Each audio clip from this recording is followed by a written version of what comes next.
selamat pagi rakyat-rakyat.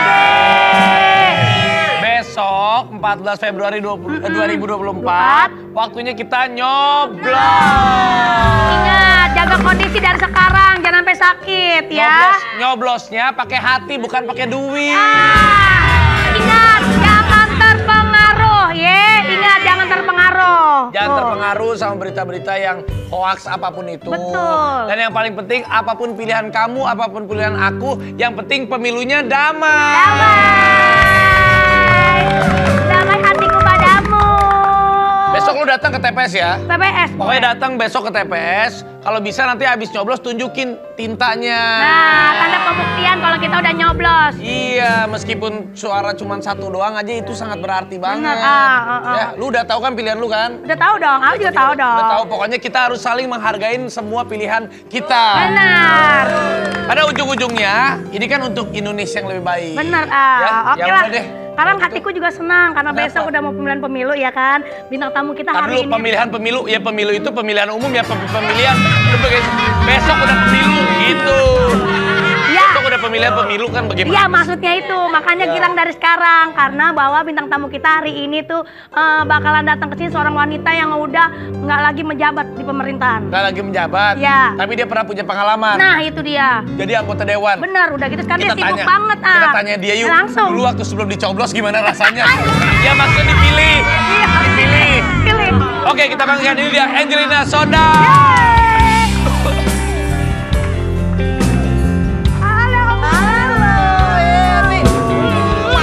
Halo, sehat ya Mbak Eji ya? Alhamdulillah. Mbak. Ini aku penting banget perlu nanya-nanya sama Mbak Angelina Sonda atau Mbak Enji. Silakan duduk. Karena kan Mbak Enji ini pernah menjadi anggota DPR lama loh. Dari tahun 2004 sampai 2012. Berarti 2 periode ya Mbak Enji ya? Iya, tapi ikutnya dari 2001 ya. Jadi kira-kira udah 10 tahun lebih di partai ya waktu dulu ya? Lebih ya? Kan, karena dari awal mulanya baru mau berdiri nih. Iya. 2001-an. Sampai waktu itu ibaratnya menjadi korban gitu Mbak Enji ya? Iya bener. Tapi Mbak Enji, ini sekarang mau flashback dulu deh. Flashback dulu waktu masa dulu Mbak Enji mau dicoblos sebagai anggota dewan. Maksudnya ngomongnya yang jelas dong. Nah, waktu itu gimana sih rasanya persiapan sebagai Perasaannya. calon anggota dewan pas hari mau dicoblosnya apa aja kan ada masa tenang. Gimana Ya, sih rasanya tuh deg-degan gak sih Mbak Enji? Dulu kan masih penuh dengan ambisi ya. Iya. Maksudnya masih pokoknya gue harus menang.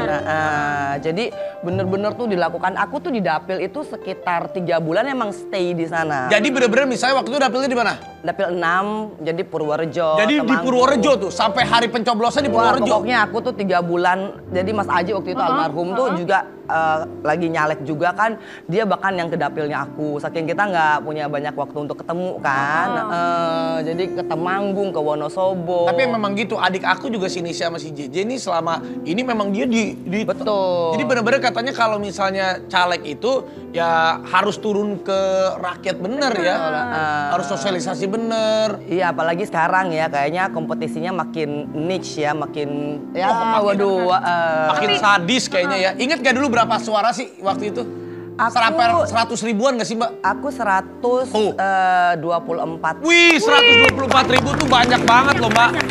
Itu apa aja sih yang dilakukan sama Mbak Enji bisa dapat 124 ribu suara? Aku emang tinggal di rumah rakyat ya. Sampai tinggal di rumah rakyat dulu. Jadi aku nggak booking hotel, aku nggak. Masa sih sampai segitunya sampai tinggal sama Iya, dan rakyat? pernah tuh ya kan ya saat tim sukses aku kan oke Mbak ini pokoknya aman lah ya. Aku bilang ya pokoknya aku sih yang penting mau Ya. bersih. Tahu-taunya di belakangnya kandang kambing. Beneran?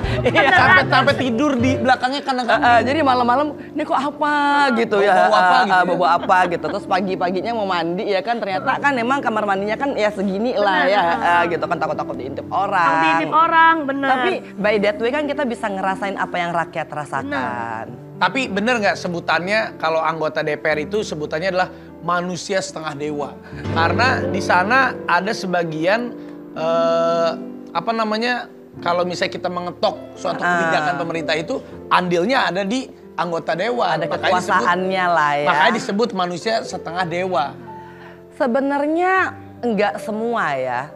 Karena kan maksudnya dari 500-an itu kan yang memiliki kewenangan untuk tanda tangannya laku nih, ya kan? Itu hanya sebagian orang. Dan kalau aku ngomongin soal dulu kan, kalau sekarang kan aku punya banyak cerita dan banyak pengalaman. Which is I know the game gitu. Aku tahu akrobatnya, aku tahu bargainingnya. Klise sih diomongin. Nah kalau yang bisa diomongin nih, hal baik pengalaman lah ya. Pengalaman hal baik saat menjadi anggota dewan sampai hal yang paling terburuk.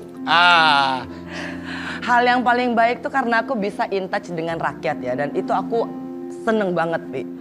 Karena aku selalu merasa beruntung. Ya Allah, aku nggak perlu tinggal di tempat yang seperti ini. Karena aku pernah maaf nih buang air tuh yang ternyata kalau di desa kan buang airnya yang di kayak jumbleng doang, jamban. Iya, jamban kan. Jadi nunggu air tuh terus, aduh ini gimana ya duduknya ya gitu. Dan aku bersyukur aku memiliki toilet sendiri gitu kan. Tapi dulu nggak pernah terpikir nih bersyukurnya itu, karena kan ambisinya kan yang penting nyoblos. Betul. Hal terburuknya adalah aku terlalu banyak memberikan janji yang sampai hari ini aku nggak bisa tepati. Karena ya. coblos aku nanti aku gini ya, coblos nanti aku nanti gini ya gitu. Dan astagfirullahaladzim itu yang selalu aku mintakan ampunan gitu. Karena terlalu banyak yang aku ya janji palsu lah, PHP lah ya kan. Dan gampang terucap dari mulutku. Karena ambisi itu yang penting jadi gitu ya, Mbak. Gitu. Nah sampai saat ini ya banyak juga yang belum terrealisasi. Apa aja sih Mbak biasanya janji-janji itu kan biasanya saya bangunin ini, saya bikin ini gitu ya. Iya itu udah. Padahal itu kan janji itu dicatat sama Allah ya. Itu ya aku akhirnya jadi refleksi bahwa sampai sekarang.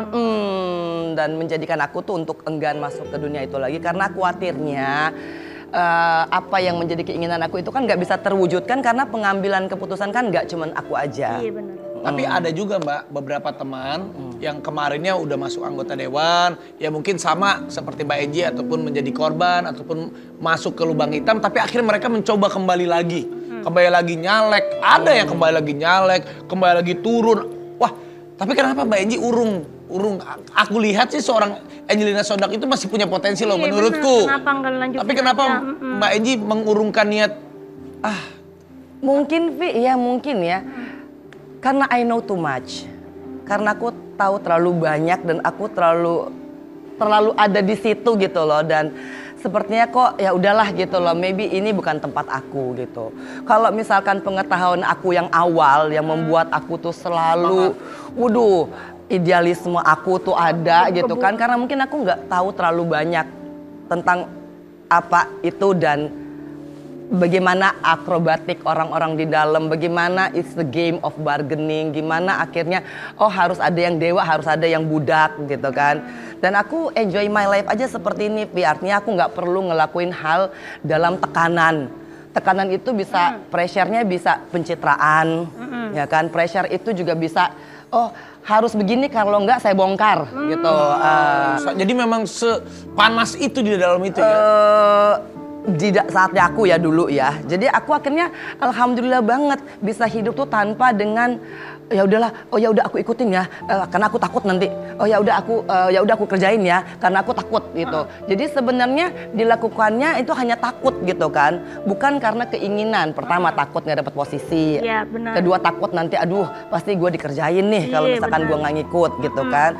Dan now aku melihat diri aku tuh happy karena I can do whatever I want tanpa orang harus bilang kamu harus begini ya, kalau nggak nanti begini, kamu harus begitu, kalau nggak nanti aduh, itu it's my old days lah. Tapi memang kalau Mbak Enji kan udah punya pengalaman, ternyata tidak seindah apa yang dibayangkan juga. Ya apapun itu ya, yang namanya kehidupan apapun itu ya, menjadi anggota dewan, menjadi artis juga sama. Iya betul. Tapi katanya nih, apa? Kalau jadi anggota dewan itu gajinya tuh sampai 51 juta, belum dapat tunjangan-tunjangan, itu bener Mbak Enji. Dan salah satu itulah juga yang mengurungkan niat saya. Karena gini Pi, makan gaji buta itu kan haram jatuhnya.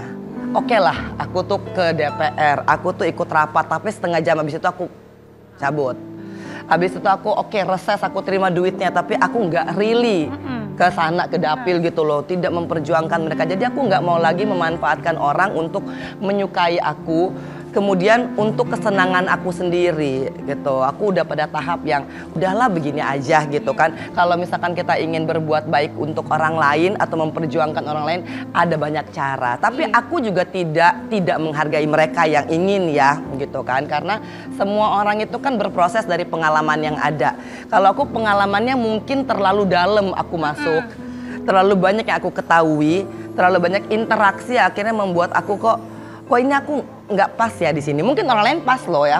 Aku nggak mengatakan oh jangan nggak gitu loh. Kalau misalkan mereka merasa pas dengan hatinya kan jalanin aja. Tapi kalau buat aku yang punya anak satu, ya kan masih kecil, terus the game for me is too hard. Kalau ada lagi nih, tiba-tiba nih habis pemilihan ini untuk mempersiapkan pemilu yang nanti, Mbak Enji terus nawarin lagi.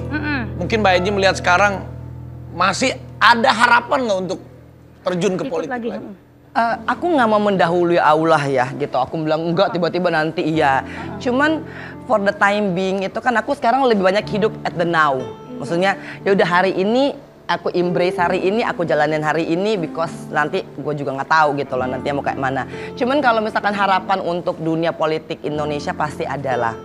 Karena kan nggak mungkin aku 10 tahun ada di tempat yang semua itu dengan ceritanya masing-masing gitu kan. Dengan bukan motif untuk melakukan kejahatan, tapi ada di situ. Baik itu narkoba, baik itu pembunuhan gitu loh. Semua punya cerita kan. Nah, aku hanya berharap cita-cita ini didengar gitu. Aku bahkan punya buku, Vi, sebenarnya. Ada nulis buku sendiri, Mbak? Curhatannya, bukan curhatan sih. Judulnya Catatan Kecil untuk Sang Penguasa. Waduh, itu. Mau rilis nggak? Mau rilis keluar nggak? Masih banyak nama yang harus aku delete ya.